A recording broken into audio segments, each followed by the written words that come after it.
आदिवासी परिवारों पर ठेकेदार की दबंगई, सरकार की लापरवाही हुई उजागर। महाराष्ट्र के पालघर जिले में तलासरी तालुका में कोचाई और बोरमल गांव में से गुजरने वाली वडोदरा मुंबई एक्सप्रेसवे परियोजना आदिवासी समुदाय के लिए आपदा बन गई है। जमीन, मकान और पेड़ों के मुआवजे के बिना शुरू हुई परियोजना से आदिवासी परिवार खुले में रहने को मजबूर है।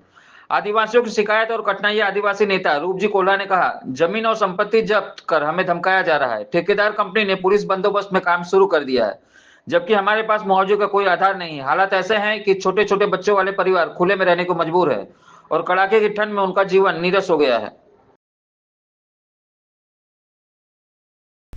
कम से कम 60 जणना बाकी છે। એમ તો અમારા હાથે 300 જણ હતા, પણ એમાં અમુક લોકોને તોડી પાડ્યા કેમ કે કોઈ દલાલ હોય, કોઈને પર્સન્ટેજ મળ્યા હોય એટલે તે ચાલી ગયા। અમારો સંગઠન ભૂમિ સેના આદિવાસી એકતા પરિષદ છે, એ કાલુરામ કાકા ધોરડે આ લોકોએ મને નિયુક્ત કર્યો કોના ન્યાય કરાવવા હારું ત્યાં કોને અન્યાય થતા હોય એના પર તમે દોડી જાઓ અને એને સહયોગ કરો। પૈસા નહીં આપ્યા એટલે અમે બધા ઝોપડી પાડીને અહીંયા બહાર જ છે।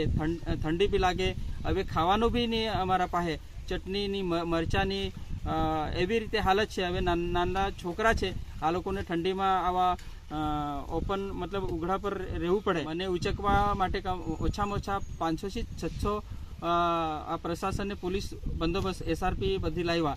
તો મેં આ પોલીસવાળાને કીધું અને કે તમને કોને બોલાવ્યો, તમે કેમ આવ્યા અહીંયા? તો એ લોકો કહે કે NHI વાળા અમે લઈ આવ્યા। તો કેમ લઈ આવ્યા? તો તમે એમ કે કામ નહીં કરવા દે। તો આને સવાલ કર્યો કે તમે કામ નહીં કેમ કરવા નહીં દે? તો પૈસા નહીં મળ્યા એટલે ને? તો તમને તો કહેવા જોઈએ કે આ લોકોને પૈસા આપો, એના મોબદલા આપો, ચૂકવી દો ને પછી તમે તમારું કોઈ જરૂરત નહીં મળે। કેમ કોઈના હાથે ઝઘડો કરવાના તો છે નહીં મળે, કોઈને મારામારી તો કરવાનો છે નહીં મળે, કેમ કે અમે તો અમારો હક માંગતા છે, અમે તો અમારો અધિકાર માંગતા છે।